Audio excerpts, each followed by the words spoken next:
At dahil matagal na akong hindi nakatikim ng bayabas guys na sinawsaw sa suka, itong pickled apple ang alam kong pinakamalapit sa lasa ng bayabas. Gawa tayo ng pickled apple guys, nilagyan ko siya ng suka. Itong green apple ay binili ko rin lang rin guys. Yung tanim namin green apple ay wala pa siyang bunga. So ginayat-gayat ko lang guys, uy, may tumatalon na bata dun sa likod.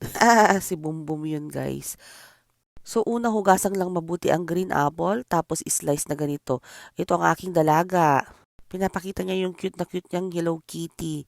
Ayan guys, ituloy natin ang paggagayat. Ganyan lang, pahalang guys.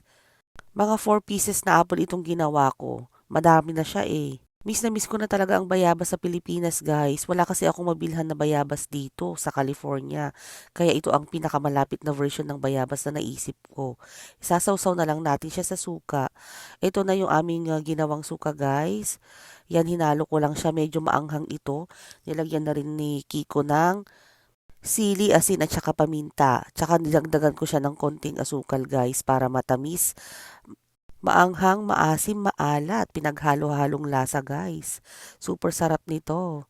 Pwedeng panghimagas pagkatapos kumain ng pananghalian o kaya sa gabi. O tikman natin. Naku, ang sarap siya guys. O siya, gawa na rin kayo hanggang sa muli. Bye!